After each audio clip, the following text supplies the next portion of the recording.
Mesdames et messieurs, bienvenue sur le plateau de Prima INSEE, mes secondes parties. On va parler tempo estonde et bien sûr météo avec Marina. Avant cela, on joue. On joue avec qui? Avec elle. Vous attendiez tous son retour. Elle est de retour. Christina, ça va?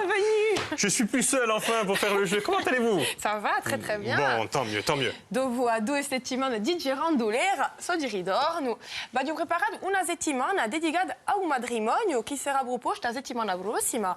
E ma subito abbiamo da giocare con Karine e Paul e fuori di strada.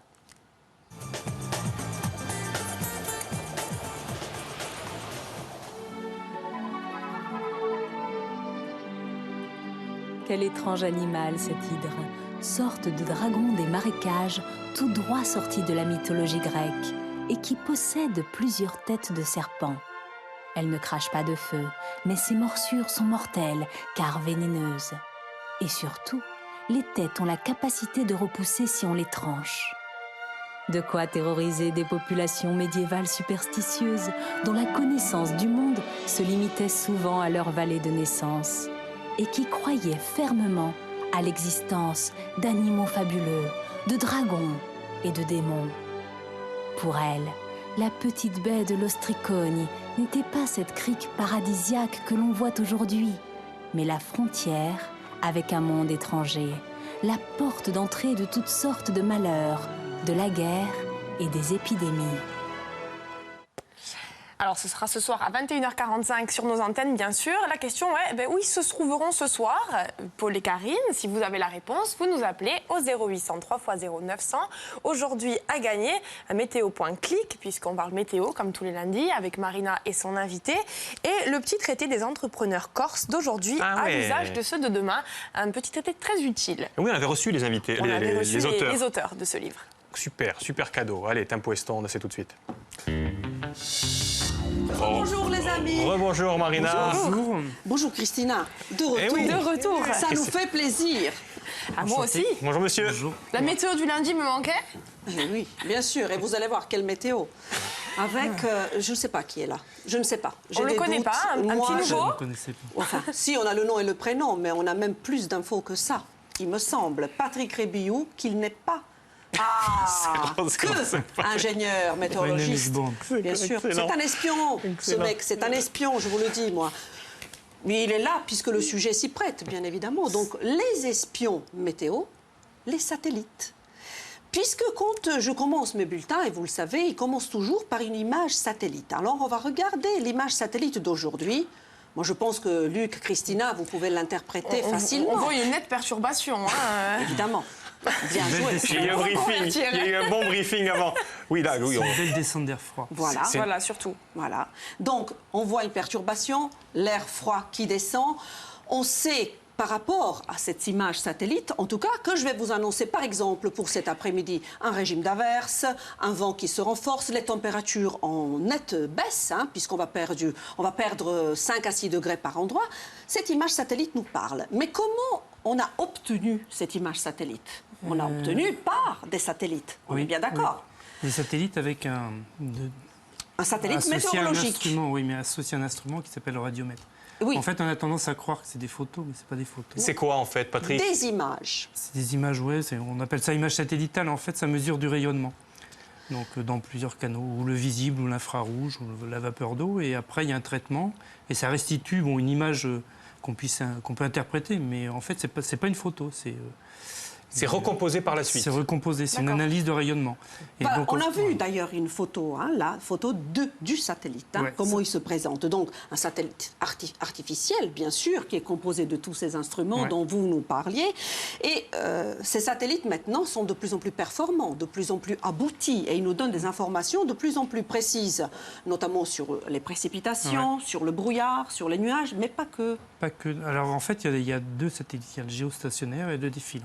Alors, ces deux familles, géostationnaire et défilant, des mots barbares. Hein.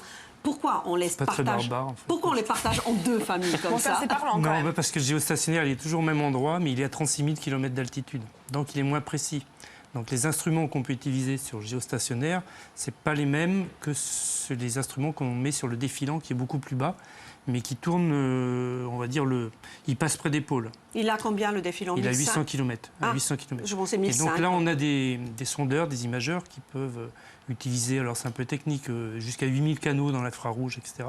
Et donc on peut observer le sol, l'état de la végétation, ce que disait Marina, même l'état de la mer, même la hauteur de la mer, on peut faire. Justement, est-ce que les satellites météo, ils servent qu'à faire de la météo ou on peut s'en Non, servir non, justement. pour Donc autre le chose géostationnaire, effectivement, c'est vraiment purement météorologique. Mais c'est vrai qu'il y a des applications dans l'agriculture, il y a des applications dans la marine. Eh bien, on va les détailler d'ailleurs sur une palette numéro 2. Vous allez voir leur travail un petit peu, comment ça se précise. Donc, ils peuvent aussi mesurer la température de surface de la mer. On est bien d'accord. Sur le défilant. Ouais. Sur le défilant, Ouais. vous l'avez, les glaciers, les déserts pour l'hydrologie, le sable du Sahara, la pollution atmosphérique. Surveiller également les insectes, les épidémies, le mazout, la pollution en mer. Donc c'est un champ très très vaste, des informations très larges que nous obtenons grâce... Donc il y a le défilant qui tourne autour des pôles. Lui, avec celui-ci, on arrive à voir tout ça, là, les insectes. Oui. C'est ça, Après, c'est sur les défilant. insectes, on regarde plutôt les conditions. Genre s'il y a de l'eau qui stagne, etc. Et le défilant, on peut voir aussi l'état de la végétation. Par exemple, pour les feux de forêt, on peut construire un indice qu'on appelle le NDVI, qui nous dit si la végétation est très sèche ou moins sèche, et donc plus ou moins favorable aux feux de forêt.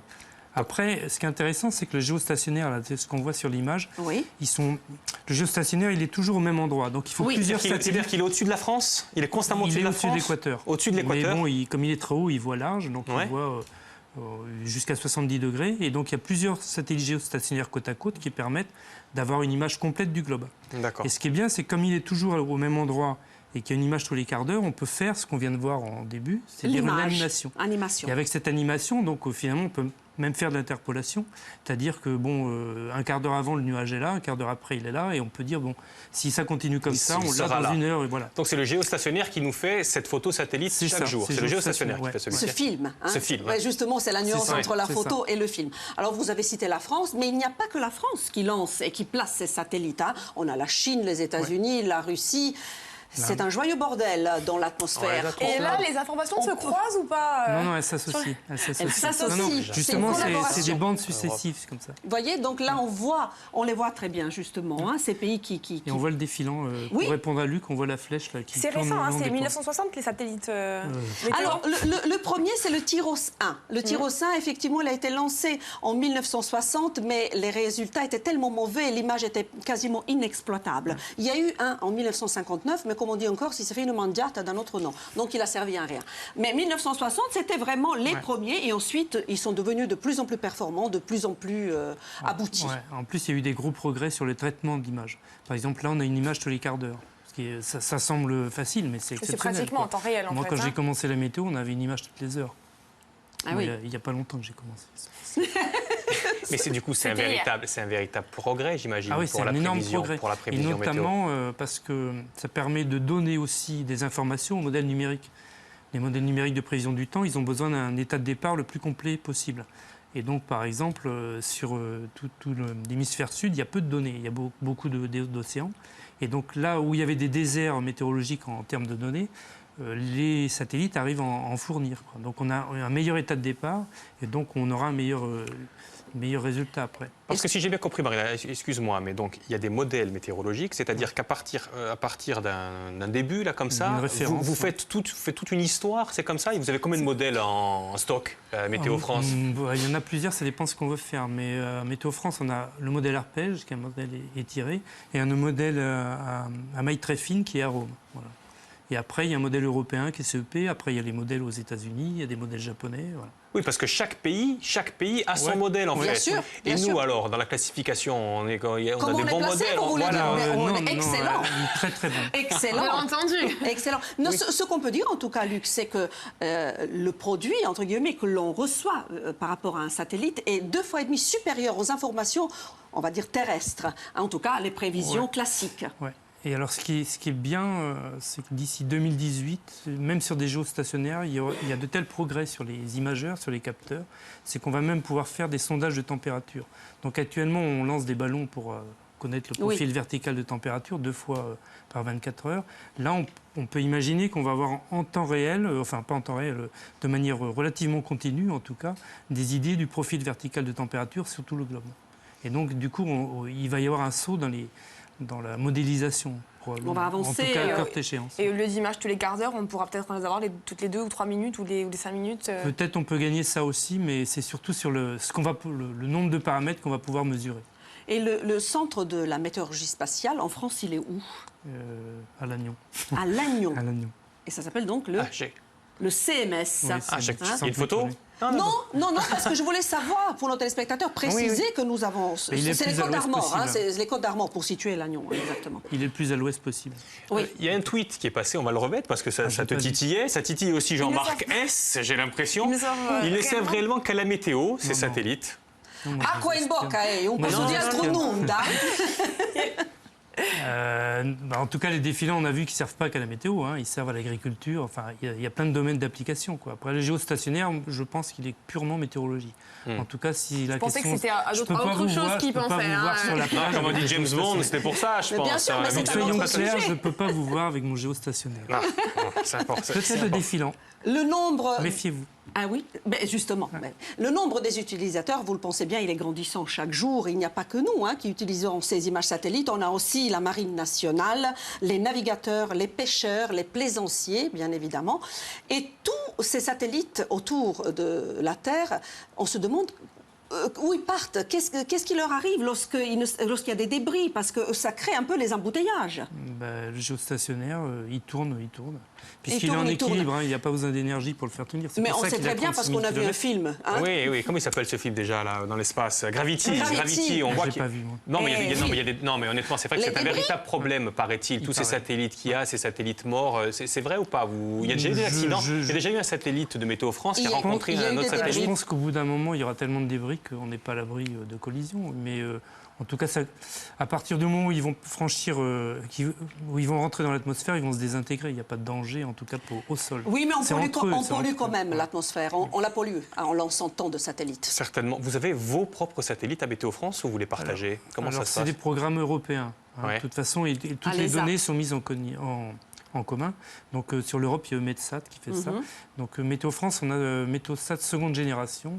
Et on va passer à Météosat troisième génération d'ici 2018-2020. Rien ne nous arrête. OK. On voit ça. On accueille notre gagnant du jour, qui s'appelle Jean-Paul.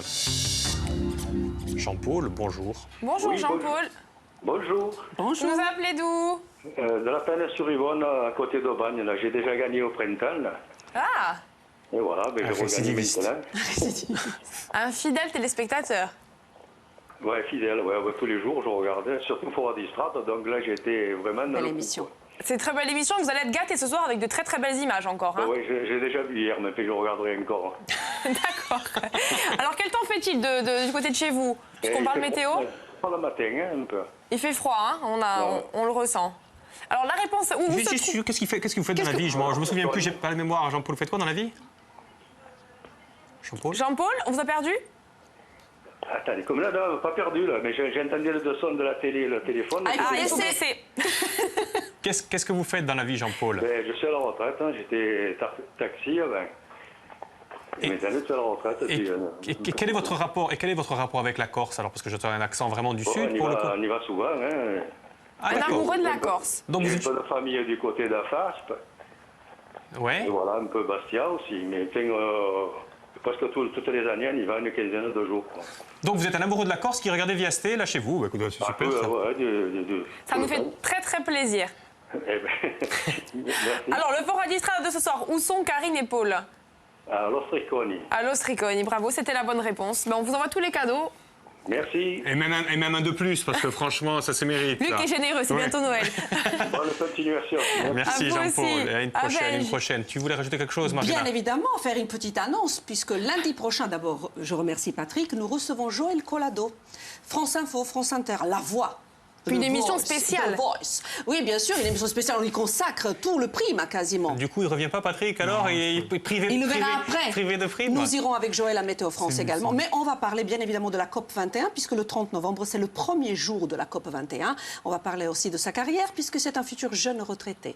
D'accord, donc c'est rendez-vous la semaine prochaine. Lundi. Merci infiniment, Patrick. Dites-moi, c'est vous qui interprétez vous-même les images quand elles arrivent? Vous mettez combien de temps pour les interpréter, ces images, films, qui n'en sont pas d'ailleurs? Rapidement, hein. En fait, il y a un traitement avant et après, avec l'habitude, on voit tout Avec de suite une belle l'expérience, perturbation Vous avez vu, hein, Comme a dit Christina. je l'ai vu de suite. Hein. J'ai vu qu'il y avait des nuages bas, j'ai vu comment ça s'enroulait. Et puis vous envoyez le bulletin ici à France 3. moi. Et après, Voilà, et pour faire après, le bulletin, c'est un peu plus long.